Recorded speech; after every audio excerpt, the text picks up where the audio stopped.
everyone, excited for our deep dive today. We're going to be exploring myth, but not just the ancient stories you might be thinking of. It's going beyond those. Right. And our source material for this one, it's a really engaging discussion between three Italian intellectuals. They were on this YouTube channel called Facciamo Finta Che. Which I think means something like, let's pretend that. Yeah, let's pretend that. But their insights, anything but pretend.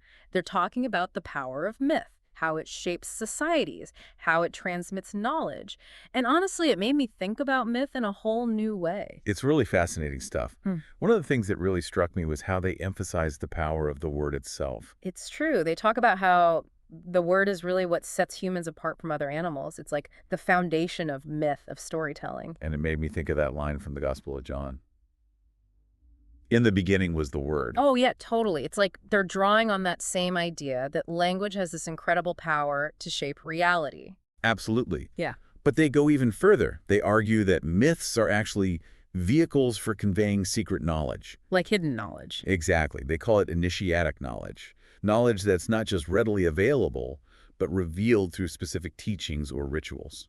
Okay, I'm intrigued. What does that mean in terms of myths, though? Well, think about it. A lot of these ancient myths weren't written down at first. They were passed on orally, through stories, through symbols. Oh, I see. So the myths themselves are encoding this deeper knowledge in a way that's meant to be interpreted or decoded. Exactly. It's about looking beyond the surface narrative, digging into those deeper layers of meaning. And one of the speakers, Caterina De Caro, she gives this really compelling example using the Odyssey. The Odyssey, but isn't that like the classic hero's journey? Right. That's how we usually think about it. Yeah. But she sees it as a reflection of a young woman's journey into adulthood. Wow. Okay, that's a different take. She even points to these themes in the Odyssey like temptation, sexuality, responsibility. She sees them as metaphors for the challenges women face as they mature. That's so interesting. It's like she's reading the text through a whole new lens. And it really speaks to this idea that myths can hold multiple layers of meaning, right? They can reflect the values, the anxieties of the society that tells them. Okay, so we've got this idea that myths are more than just stories. They're carrying this deeper knowledge, and that they can be interpreted in different ways. Right. And then, to further illustrate this point, they bring in the Epic of Gilgamesh, Which is, remind me. an ancient Mesopotamian myth, and they compare it to the Odyssey. Okay, so we're jumping from ancient Greece to ancient Mesopotamia. What are they trying to show us here? Well, what's fascinating is that despite being from completely different cultures, these two epics grapple with some of the same universal human experiences: loss, friendship, the search for immortality. So it's like even though the stories themselves are different, they're tapping into something fundamental about the human condition. Exactly. And that suggests that myths, regardless of their origin, can speak to us across cultures, across time, wouldn't you say? Absolutely. But it makes me think, if these myths hold these universal truths, how do they change and adapt over time? That's a great question, and that's where things get even more intriguing. Myths aren't static, you know? They're dynamic, almost like living organisms. They evolve along with the societies that tell them. So they're reflecting changing values, changing anxieties. Exactly. Think about the figure of the hero, for example. In early myths, you had these classic warrior archetypes like Achilles. Yeah, strong, courageous, battling on the front lines. Right. It was all about physical strength, battlefield glory. But as societies evolve, so too does the idea of the hero. So we're not just talking about brute strength anymore. Nope. By the 1800s, you start to see figures like Don Juan emerge. More complex characters, flawed, even morally ambiguous. The hero's journey becomes less about conquering enemies and more about navigating a world with shifting social norms and internal struggles. That's really interesting. So it's like we're constantly rewriting our own cultural narratives. It's an intriguing thought, right? Myths are these fluid narratives that we continually reshape to make sense of our world and ourselves. That makes sense. But if myths have this power to shape our understanding, couldn't they also be used to manipulate or control people?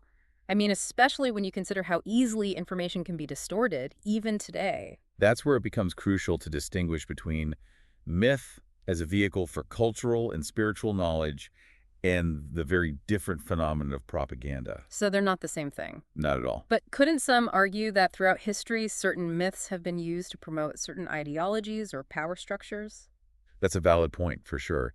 And the discussion actually touches on this idea of controlling knowledge. They even talk about Umberto Eco's The Name of the Rose. Now, I've heard of that book, but I have to admit I haven't read it. What's it about? Well, it's a murder mystery set in a medieval monastery. But at its heart, it's really about the suppression of knowledge. Like, ancient wisdom is considered dangerous, so it's actively hidden away. So connecting that back to myth. The speakers draw parallels to historical attempts to censor the Bible, and even to contemporary efforts to discredit alternative theories. They give the example of Felice Vinci's work, right? The one that relocates Homer's epics to the Baltic Sea. Exactly. And it's fascinating because they're suggesting that there's always been this tension between those who seek to control information and those who believe in a free exchange of ideas. And that tension continues today. I mean, we have more access to information than ever before, but there are still those who are trying to control the narrative, to shape what we believe. That's why critical thinking is so essential, wouldn't you say? Yeah. We need to be able to evaluate information for ourselves, to question assumptions, to be open to different perspectives. And how does the study of myth help us with that? Well, think about it. Myths often present these complex characters, ambiguous situations, multiple layers of meaning. They invite us to question, to interpret, to think for ourselves. So it's not just about learning the stories, it's about learning how to think about the stories we're told, whether they're ancient myths or contemporary narratives. Precisely. And that kind of critical thinking, more important than ever in today's world, with information bombarding us from all sides. And here's where it gets really interesting, right? The speakers in this video argue that understanding myth can actually help us understand ourselves better. Okay, I'm listening. Because they're saying these myths aren't just abstract stories out there. They offer frameworks for understanding our own experiences, our emotions, the challenges we face. Okay. So we're not battling cyclopses or sirens in our daily lives, but the emotional challenges those mythical heroes faced. Those still resonate, yeah. They still resonate, right? Exactly. And think about those classic archetypes, right? The hero, the villain, the damsel in distress. They still show up all the time in our stories, our movies, our books. It's true, those archetypes are everywhere. They really are. And even the ancient Greek idea of the fates who control destiny, that has these parallels in how we talk about fate and destiny today. Oh yeah, it totally does. Like when something unexpected happens and we say, it must be fate. There you go. It's like this ancient idea is still woven into our language, our way of thinking. So interesting. And that's where myth can offer some really valuable insights. It helps us grapple with those big, complex emotions, the ones we all experience, right? Yeah. Guilt, betrayal, the search for meaning. Right. Those are timeless human struggles that myths have been exploring for centuries, for millennia, really. It's like they give us a roadmap or at least a framework for navigating the challenges of being human. That's a great way to put it. Like those ancient stories offer a framework for understanding our own lives, the world around us. They help us make sense of our experiences, connect with something larger than ourselves, find meaning and purpose in our journeys. So we're not just talking about understanding mythology, we're talking about understanding ourselves. Exactly. But one thing that keeps coming up for me, and maybe for our listeners too, is, if these myths are so powerful, couldn't they also be used for harmful purposes? Couldn't they be used to justify violence, oppression, even war? Absolutely. And that's a really important question, one that the speakers in this video address directly, because they draw a very clear distinction between myth as a vehicle for this cultural and spiritual knowledge and the very modern phenomenon of propaganda. So how do they define propaganda? What sets it apart from myth? They argue that propaganda is really this deliberate attempt to distort information for political gain. It often relies on things like emotional manipulation, twisting the facts, repeating biased information over and over. It's about controlling the narrative. Exactly, controlling the narrative to achieve a specific political agenda. Which is something we see happening all the time, right? Yeah. Especially in our current media landscape. It can be so hard to tell what's true and what's not, what's fact and what's spin. It really can. And that's why it's so important to be critical of the information we're consuming, to be aware of the ways in which propaganda can operate. Can you give an example of what you mean? They actually bring up a specific example, the nightly news anchor, Montana, and how he tends to present the news with this, kind of dramatic flair. So they're suggesting that even seemingly objective sources of information Can have a subtle bias, yeah. can have a subtle bias or spin, right? Exactly. It's a reminder that we always need to be aware of the framing, the narrative that's being presented, even when it comes from sources we typically trust. It's like we need to become myth detectives, constantly analyzing the stories we're told, uncovering the deeper meanings, the hidden agendas lurking beneath the surface. I like that. Myth detectives. And remember, just as myths can evolve and adapt, so too can propaganda. The techniques might change, the platforms might shift, but that underlying goal To influence and control. to influence and control, that remains the same. So our detective work never really ends? Never ends.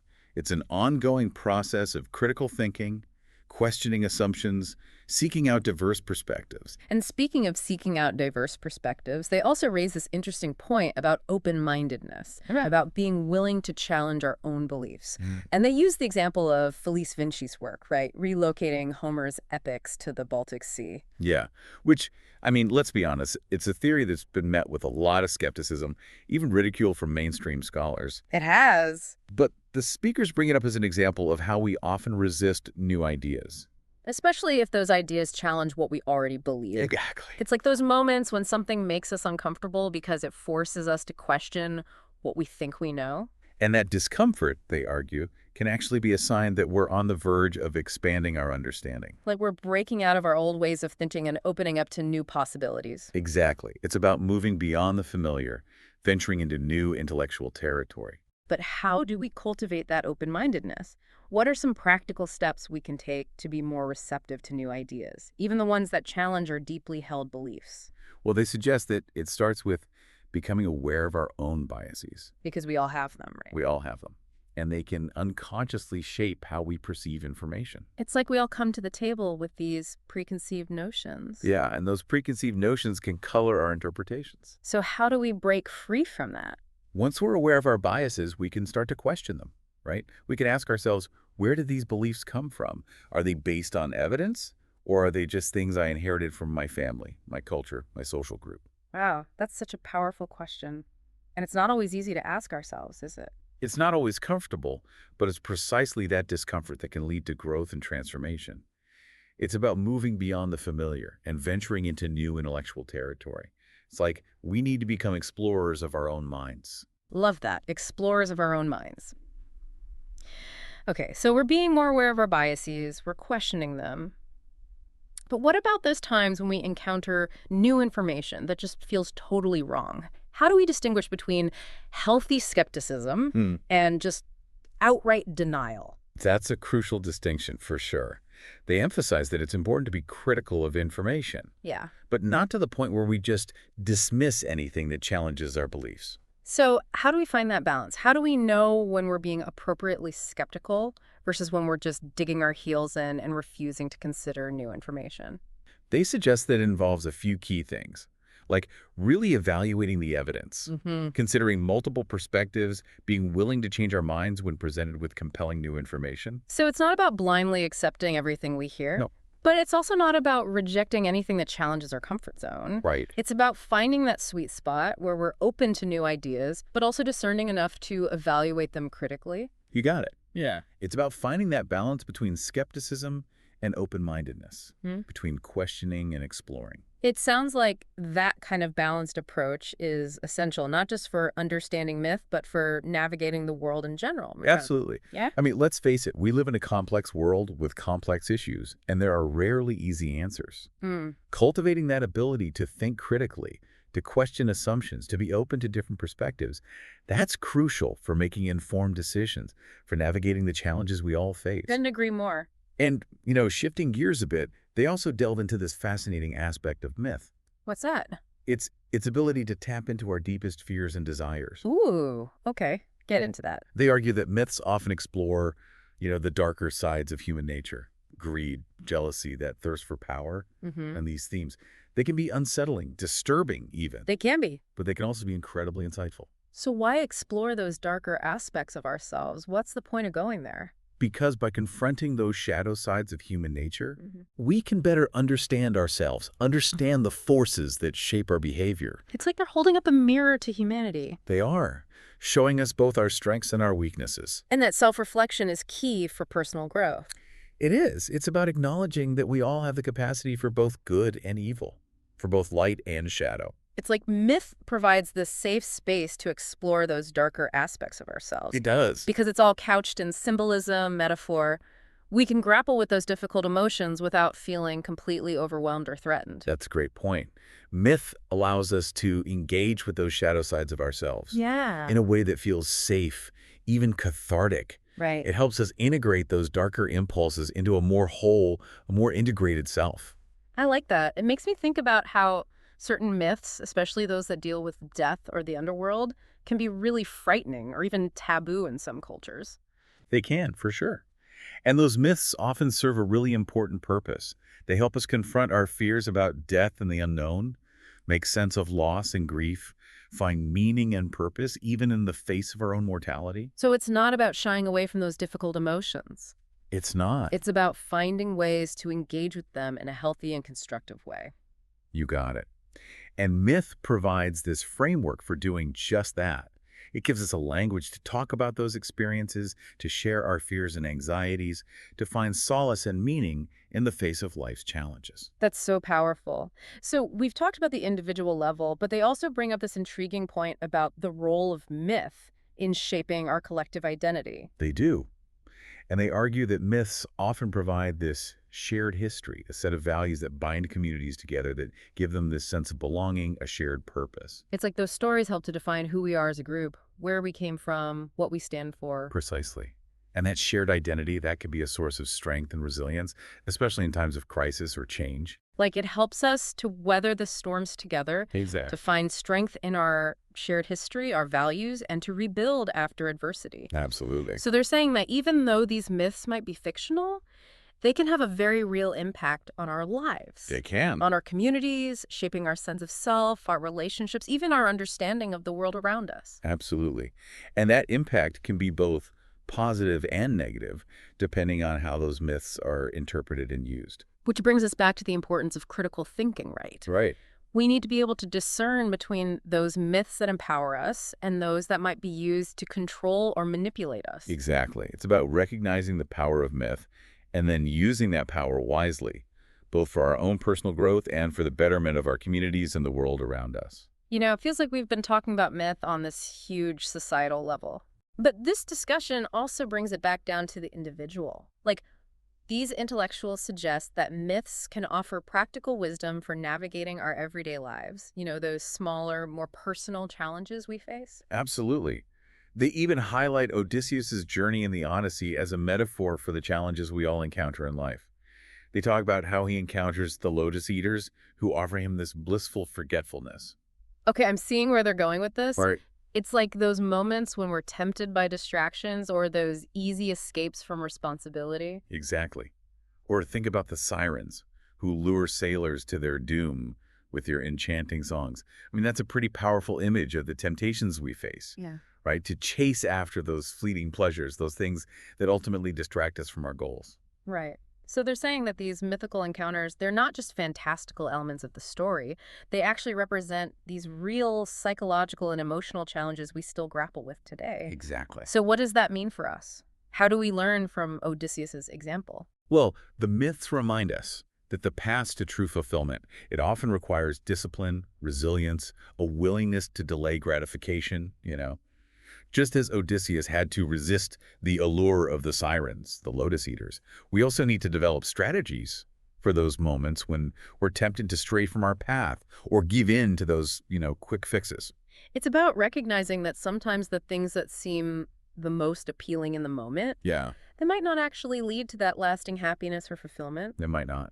So it's about having the foresight to see beyond those immediate temptations Right. and focus on that bigger picture, the things that really matter in the long run. Exactly. And, just as Odysseus had his loyal crew to support him on his journey, we too can find that kind of guidance and support from our mentors, our friends, those who share our values. Oh, that's so important. It's about surrounding ourselves with people who encourage us to be our best selves. Absolutely. And I think that emphasis on community and shared values is really refreshing, especially in a world that can feel, well, kind of individualistic sometimes. Yeah, I agree. So we've explored all these fascinating ideas about myth and its relevance to our lives. And it makes me wonder, what are the myths that shape your life? And I don't mean, literal myths, but those beliefs, those narratives that have influenced your worldview, the choices you make. That's such a thought-provoking question. I think we all carry around those unseen stories, the ones we've inherited from our families, our cultures, our societies, and they're not always obvious. Take some real reflection to uncover them. It does. It's like they become so ingrained in our way of thinking, we don't even realize they're there, shaping our perceptions. So I guess the next question is, are those myths serving us well? Right. Are they empowering us to live authentic and meaningful lives, or are they holding us back in some way? It's like we need to become myth detectives, Okay. not just in analyzing those ancient tales, but also in examining our own lives. Right. So it's about becoming aware of those underlying narratives that are shaping our lives and then asking ourselves, do these stories still serve me? Do they reflect who I am and who I want to be? That's the real work of myth-making, isn't it? It's not just about understanding the stories of the past, it's about consciously crafting the stories that will guide our future. We're not just passive recipients of myth, we're active participants in shaping the narratives that define our lives and our world. That is so powerful. So as we wrap up this deep dive into the world of myth, what would you say is the biggest takeaway? What's the one thing you hope our listener will walk away with? I think it's this. Myth is so much more than just ancient tales or fantastical stories. It's a living, breathing force that continues to shape our lives, our beliefs, our understanding of the world. And it's up to each of us to become aware of those myths, to question them, to challenge them, and to really embrace the wisdom they offer. Beautifully said. So to our listener, as you continue on your own journey of exploration and discovery, remember this. The world of myth is rich with insights that can truly illuminate your path and guide you toward a more authentic, fulfilling, and meaningful life. Dare to delve into those stories, dare to question the narratives you've been told, and most importantly, dare to create your own myths, the stories that will empower you to live a life that is true to yourself and to the world around you.